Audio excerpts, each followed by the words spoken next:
ಕಳೆದ ಬಾರಿಯ ಕಹಿ ಘಟನೆ ಮರೆತು ಅಧಿವೇಶನಕ್ಕೆ ಬಂದಿದ್ದೀನಿ.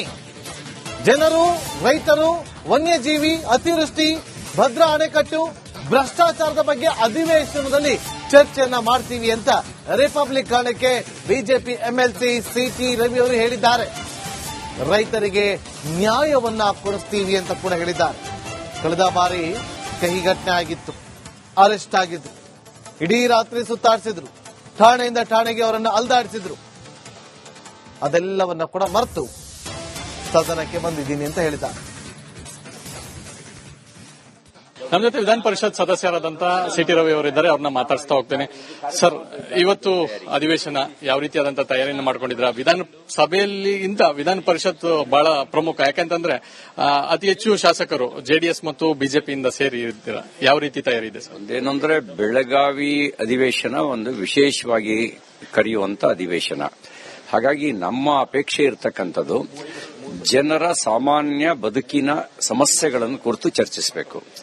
ಅದು ರೈತರ ಆತ್ಮಹತ್ಯೆ ಇರಬಹುದು, ವನ್ಯಜೀವಿ ಸಂಘರ್ಷಕ್ಕೆ ಸಂಬಂಧಪಟ್ಟಂತೆ ಇರಬಹುದು, ಅತಿವೃಷ್ಟಿ ಪರಿಹಾರ ಕೊಡದೇ ಇರೋದು ಇರಬಹುದು, ತುಂಗಭದ್ರಾ ಗೇಟ್ ಅನ್ನ ಇನ್ನೂ ರಿಪೇರಿ ಮಾಡದೇ ಇರತಕ್ಕಂಥದ್ದು ಇರಬಹುದು, ಭ್ರಷ್ಟಾಚಾರದ ವಿಷಯಗಳಿರಬಹುದು. ಇಂಥ ಜನರ ಸಮಸ್ಯೆಗಳನ್ನು ನಾವು ಚರ್ಚಿಸಬೇಕು ಅಂತ ಹೇಳಿ ಯೋಚನೆ ಮಾಡಿದೀವಿ. ಜನರ ಸಮಸ್ಯೆಯನ್ನು ಚರ್ಚಿಸ್ತೀವಿ. ಸರ್, ಇದರ ಜೊತೆಯಲ್ಲಿ ಸರ್, ಕಳೆದ ವರ್ಷದ ಕಹಿ ನೆನಪುಗಳನ್ನ ಬಿಟ್ಟು ಹೊಸದಾಗಿ ಏನಾದ್ರು ಅಧಿವೇಶನಕ್ಕೆ ಕಾಲಿಡ್ತಿದ್ದೀರಾ, ಹೀಗೆ ಏನಂತದ್ದು? ನೋಡಿ, ಸರ್ಕಾರ ಹೇಗೆ ಪೂರ್ವಾಗ್ರಹ ಪೀಡಿತರಾಗಿ ವರ್ತಿಸ್ತು ಅನ್ನೋದಕ್ಕೆ ಅದೊಂದು ನಿದರ್ಶನ. Who is our custodian? Our ಸಭಾಪತಿ, ಹಿ ಈಸ್ ಅವರ್ ಕಸ್ಟೋಡಿಯನ್. ಮತ್ತೆ ಸಂವಿಧಾನದ ಎಲ್ಲ ನಿಯಮಗಳನ್ನ, ಪ್ರಜಾಸತ್ತಾತ್ಮಕ ನಿಯಮಗಳನ್ನ ಮೀರಿ ಅತಿರೇಕದ ವರ್ತನೆ ತೋರಿಸ್ತು ಅನ್ನೋದು ಅದು ಗೊತ್ತಿರುವಂತ ಸಂಗತಿ.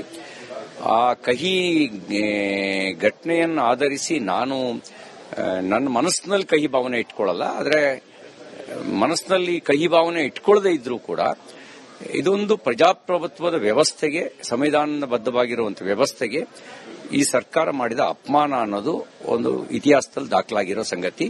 ಅದನ್ನ ಇದಕ್ಕೆ ಸಂಬಂಧಪಟ್ಟಂತೆ ನಾನು ಮುಖ್ಯಮಂತ್ರಿಗಳಿಗೆ ಮತ್ತು ಸಭಾಪತಿಗಳಿಗೆ ಪತ್ರವನ್ನು ಕೂಡ ಬರೆದಿದ್ದೇನೆ. ಕೊನೆಯದಾಗಿ ರೈತರ ಹೋರಾಟ, ತಾವೆಲ್ಲರೂ ಕೂಡ ನಾಳೆ ಬಹಳ ದೊಡ್ಡ ಮಟ್ಟದಲ್ಲಿ ರೈತರ ಪರವಾಗಿ ಹೋರಾಟವನ್ನು ಮಾಡ್ತಿದ್ರ. ರಾಜ್ಯ ಸರ್ಕಾರ ಹೊಸ ಆದೇಶವನ್ನು ಹೊರಡಿಸಿದೆ, 5 ಕ್ವಿಂಟಲ್ ಪ್ರತಿ ರೈತನಿಂದ ಮೆಕ್ಕೆಜೋಳ ಖರೀದಿ ಮಾಡಬೇಕು ಅನ್ನೋದನ್ನ. ಸೊ ಈಗ ಏಕಾಏಕಿ ಅದನ್ನ 50 ಕ್ವಿಂಟಾಲ್ಗೆ ಹೆಚ್ಚಳ ಮಾಡಿ ಆದೇಶವನ್ನು ಹೊರಡಿಸಿದೆ ಸರ್.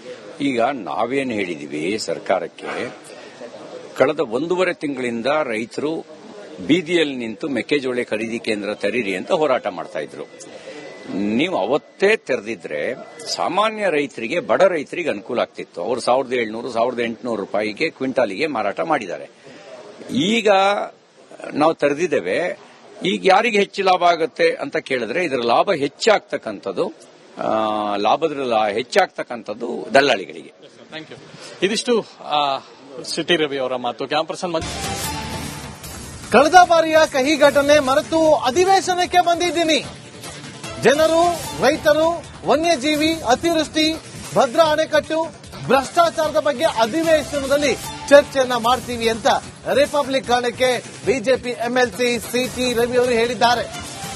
ರೈತರಿಗೆ ನ್ಯಾಯವನ್ನ ಕೊಡಿಸ್ತೀವಿ ಅಂತ ಕೂಡ ಹೇಳಿದ್ದಾರೆ. ಕಳೆದ ಬಾರಿ ಕಹಿ ಘಟನೆ ಆಗಿತ್ತು, ಅರೆಸ್ಟ್ ಆಗಿದ್ರು, ಇಡೀ ರಾತ್ರಿ ಸುತ್ತಾಡಿಸಿದ್ರು, ಠಾಣೆಯಿಂದ ಠಾಣೆಗೆ ಅವರನ್ನು ಅಲ್ದಾಡಿಸಿದ್ರು. ಅದೆಲ್ಲವನ್ನ ಕೂಡ ಮರೆತು ಸದನಕ್ಕೆ ಬಂದಿದ್ದೀನಿ ಅಂತ ಹೇಳಿದ್ದಾರೆ. ನಮ್ಮ ಜೊತೆ ವಿಧಾನ ಪರಿಷತ್ ಸದಸ್ಯರಾದಂತಹ ಸಿಟಿ ರವಿ ಅವರಿದ್ದಾರೆ, ಅವ್ರನ್ನ ಮಾತಾಡಿಸ್ತಾ ಹೋಗ್ತೇನೆ. ಸರ್, ಇವತ್ತು ಅಧಿವೇಶನ ಯಾವ ರೀತಿಯಾದಂತಹ ತಯಾರಿಯನ್ನು ಮಾಡ್ಕೊಂಡಿದ್ರ? ವಿಧಾನ ಸಭೆಯಲ್ಲಿ ವಿಧಾನ ಪರಿಷತ್ ಬಹಳ ಪ್ರಮುಖ, ಯಾಕಂತಂದ್ರೆ ಅತಿ ಹೆಚ್ಚು ಶಾಸಕರು ಜೆಡಿಎಸ್ ಮತ್ತು ಬಿಜೆಪಿಯಿಂದ ಸೇರಿ ಇರ್ತೀರ. ಯಾವ ರೀತಿ ತಯಾರಿ ಇದೆ ಸರ್? ಏನಂದ್ರೆ ಬೆಳಗಾವಿ ಅಧಿವೇಶನ ಒಂದು ವಿಶೇಷವಾಗಿ ಕರೆಯುವಂತ ಅಧಿವೇಶನ. ಹಾಗಾಗಿ ನಮ್ಮ ಅಪೇಕ್ಷೆ ಇರತಕ್ಕಂಥದ್ದು ಜನರ ಸಾಮಾನ್ಯ ಬದುಕಿನ ಸಮಸ್ಯೆಗಳನ್ನು ಕುರಿತು ಚರ್ಚಿಸಬೇಕು. ಅದು ರೈತರ ಆತ್ಮಹತ್ಯೆ ಇರಬಹುದು, ವನ್ಯಜೀವಿ ಸಂಘರ್ಷಕ್ಕೆ ಸಂಬಂಧಪಟ್ಟಂತೆ ಇರಬಹುದು, ಅತಿವೃಷ್ಟಿ ಪರಿಹಾರ ಕೊಡದೇ ಇರೋದು ಇರಬಹುದು, ತುಂಗಭದ್ರಾ ಗೇಟ್ ಅನ್ನ ಇನ್ನೂ ರಿಪೇರಿ ಮಾಡದೇ ಇರತಕ್ಕಂಥದ್ದು ಇರಬಹುದು, ಭ್ರಷ್ಟಾಚಾರದ ವಿಷಯಗಳಿರಬಹುದು. ಇಂಥ ಜನರ ಸಮಸ್ಯೆಗಳನ್ನು ನಾವು ಚರ್ಚಿಸಬೇಕು ಅಂತ ಹೇಳಿ ಯೋಚನೆ ಮಾಡಿದೀವಿ. ಜನರ ಸಮಸ್ಯೆಯನ್ನು ಚರ್ಚಿಸ್ತೀವಿ. ಸರ್, ಇದರ ಜೊತೆಯಲ್ಲಿ ಸರ್, ಕಳೆದ ವರ್ಷದ ಕಹಿ ನೆನಪುಗಳನ್ನ ಬಿಟ್ಟು ಹೊಸದಾಗಿ ಏನಾದ್ರು ಅಧಿವೇಶನಕ್ಕೆ ಕಾಲಿಡ್ತಿದ್ದೀರಾ, ಹೀಗೆ ಏನಂತದ್ದು? ನೋಡಿ, ಸರ್ಕಾರ ಹೇಗೆ ಪೂರ್ವಾಗ್ರಹ ಪೀಡಿತರಾಗಿ ವರ್ತಿಸ್ತು ಅನ್ನೋದಕ್ಕೆ ಅದೊಂದು ನಿದರ್ಶನ.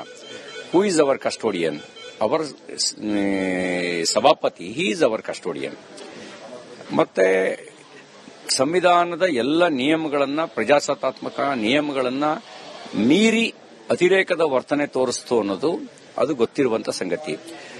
ಆ ಕಹಿ ಘಟನೆಯನ್ನು ಆಧರಿಸಿ ನಾನು ನನ್ನ ಮನಸ್ಸಿನಲ್ಲಿ ಕಹಿ ಭಾವನೆ ಇಟ್ಕೊಳ್ಳಲ್ಲ. ಆದರೆ ಮನಸ್ಸಿನಲ್ಲಿ ಕಹಿ ಭಾವನೆ ಇಟ್ಕೊಳ್ಳದೆ ಇದ್ರೂ ಕೂಡ ಇದೊಂದು ಪ್ರಜಾಪ್ರಭುತ್ವದ ವ್ಯವಸ್ಥೆಗೆ, ಸಂವಿಧಾನಬದ್ಧವಾಗಿರುವಂತಹ ವ್ಯವಸ್ಥೆಗೆ ಈ ಸರ್ಕಾರ ಮಾಡಿದ ಅಪಮಾನ ಅನ್ನೋದು ಒಂದು ಇತಿಹಾಸದಲ್ಲಿ ದಾಖಲಾಗಿರೋ ಸಂಗತಿ. ಅದನ್ನ ಇದಕ್ಕೆ ಸಂಬಂಧಪಟ್ಟಂತೆ ನಾನು ಮುಖ್ಯಮಂತ್ರಿಗಳಿಗೆ ಮತ್ತು ಸಭಾಪತಿಗಳಿಗೆ ಪತ್ರವನ್ನು ಕೂಡ ಬರೆದಿದ್ದೇನೆ. ಕೊನೆಯದಾಗಿ ರೈತರ ಹೋರಾಟ, ತಾವೆಲ್ಲರೂ ಕೂಡ ನಾಳೆ ಬಹಳ ದೊಡ್ಡ ಮಟ್ಟದಲ್ಲಿ ರೈತರ ಪರವಾಗಿ ಹೋರಾಟವನ್ನು ಮಾಡ್ತಿದ್ರೆ, ರಾಜ್ಯ ಸರ್ಕಾರ ಹೊಸ ಆದೇಶವನ್ನು ಹೊರಡಿಸಿದೆ. 5 ಕ್ವಿಂಟಲ್ ಪ್ರತಿ ರೈತನಿಂದ ಮೆಕ್ಕೆಜೋಳ ಖರೀದಿ ಮಾಡಬೇಕು ಅನ್ನೋದನ್ನ. ಸೊ ಈಗ ಏಕಾಏಕಿ ಅದನ್ನು 50 ಕ್ವಿಂಟಾಲ್ಗೆ ಹೆಚ್ಚಳ ಮಾಡಿ ಆದೇಶವನ್ನು ಹೊರಡಿಸಿದೆ ಸರ್. ಈಗ ನಾವೇನು ಹೇಳಿದೀವಿ ಸರ್ಕಾರಕ್ಕೆ, ಕಳೆದ 1.5 ತಿಂಗಳಿಂದ ರೈತರು ಬೀದಿಯಲ್ಲಿ ನಿಂತು ಮೆಕ್ಕೆಜೋಳ ಖರೀದಿ ಕೇಂದ್ರ ತೆರೀರಿ ಅಂತ ಹೋರಾಟ ಮಾಡ್ತಾ ಇದ್ರು.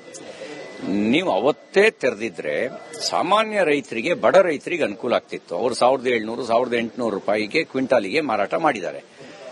ಈಗ ನಾವು ತೆರೆದಿದ್ದೇವೆ, ಈಗ ಯಾರಿಗೆ ಹೆಚ್ಚು ಲಾಭ ಆಗುತ್ತೆ ಅಂತ ಕೇಳಿದ್ರೆ ಇದರ ಲಾಭ ಹೆಚ್ಚಾಗ್ತಕ್ಕಂಥದ್ದು ಹೆಚ್ಚಾಗ್ತಕ್ಕಂಥದ್ದು ದಲ್ಲಾಳಿಗಳಿಗೆ.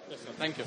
ಇದಿಷ್ಟು ಸಿಟಿ ರವಿ ಅವರ ಮಾತು. ಕ್ಯಾಂಪರ್ಸನ್ ಈ ಘಟನೆಯನ್ನು ಆಧರಿಸಿ ನಾನು ನನ್ನ ಮನಸ್ಸಿನಲ್ಲಿ ಕಹಿ ಭಾವನೆ ಇಟ್ಕೊಳ್ಳಲ್ಲ. ಆದರೆ ಮನಸ್ಸಿನಲ್ಲಿ ಕಹಿ ಭಾವನೆ ಇಟ್ಕೊಳ್ಳದೆ ಇದ್ರೂ ಕೂಡ ಇದೊಂದು ಪ್ರಜಾಪ್ರಭುತ್ವದ ವ್ಯವಸ್ಥೆಗೆ, ಸಂವಿಧಾನಬದ್ಧವಾಗಿರುವಂತಹ ವ್ಯವಸ್ಥೆಗೆ ಈ ಸರ್ಕಾರ ಮಾಡಿದ ಅಪಮಾನ ಅನ್ನೋದು ಒಂದು ಇತಿಹಾಸದಲ್ಲಿ ದಾಖಲಾಗಿರೋ ಸಂಗತಿ. ಅದನ್ನ ಇದಕ್ಕೆ ಸಂಬಂಧಪಟ್ಟಂತೆ ನಾನು ಮುಖ್ಯಮಂತ್ರಿಗಳಿಗೆ ಮತ್ತು ಸಭಾಪತಿಗಳಿಗೆ ಪತ್ರವನ್ನು ಕೂಡ ಬರೆದಿದ್ದೇನೆ. ಕೊನೆಯದಾಗಿ ರೈತರ ಹೋರಾಟ, ತಾವೆಲ್ಲರೂ ಕೂಡ ನಾಳೆ ಬಹಳ ದೊಡ್ಡ ಮಟ್ಟದಲ್ಲಿ ರೈತರ ಪರವಾಗಿ ಹೋರಾಟವನ್ನು ಮಾಡ್ತಿದ್ರೆ, ರಾಜ್ಯ ಸರ್ಕಾರ ಹೊಸ ಆದೇಶವನ್ನು ಹೊರಡಿಸಿದೆ. 5 ಕ್ವಿಂಟಲ್ ಪ್ರತಿ ರೈತನಿಂದ ಮೆಕ್ಕೆಜೋಳ ಖರೀದಿ ಮಾಡಬೇಕು ಅನ್ನೋದನ್ನ. ಸೊ ಈಗ ಏಕಾಏಕಿ ಅದನ್ನು 50 ಕ್ವಿಂಟಾಲ್ಗೆ ಹೆಚ್ಚಳ ಮಾಡಿ ಆದೇಶವನ್ನು ಹೊರಡಿಸಿದೆ ಸರ್. ಈಗ ನಾವೇನು ಹೇಳಿದೀವಿ ಸರ್ಕಾರಕ್ಕೆ, ಕಳೆದ 1.5 ತಿಂಗಳಿಂದ ರೈತರು ಬೀದಿಯಲ್ಲಿ ನಿಂತು ಮೆಕ್ಕೆಜೋಳ ಖರೀದಿ ಕೇಂದ್ರ ತೆರೀರಿ ಅಂತ ಹೋರಾಟ ಮಾಡ್ತಾ ಇದ್ರು. ನೀವು ಅವತ್ತೇ ತೆರೆದಿದ್ರೆ ಸಾಮಾನ್ಯ ರೈತರಿಗೆ, ಬಡ ರೈತರಿಗೆ ಅನುಕೂಲ ಆಗ್ತಿತ್ತು. ಅವರು 1700, 1800 ರೂಪಾಯಿಗೆ ಕ್ವಿಂಟಾಲಿಗೆ ಮಾರಾಟ ಮಾಡಿದ್ದಾರೆ. ಈಗ ನಾವು ತೆರೆದಿದ್ದೇವೆ, ಈಗ ಯಾರಿಗೆ ಹೆಚ್ಚು ಲಾಭ ಆಗುತ್ತೆ ಅಂತ ಕೇಳಿದ್ರೆ ಇದರ ಲಾಭ ಹೆಚ್ಚಾಗ್ತಕ್ಕಂಥದ್ದು ದಲ್ಲಾಳಿಗಳಿಗೆ. Thank you. ಇದಿಷ್ಟು ಸಿಟಿ ರವಿ ಅವರ ಮಾತು. ಕ್ಯಾಂಪರ್ಸನ್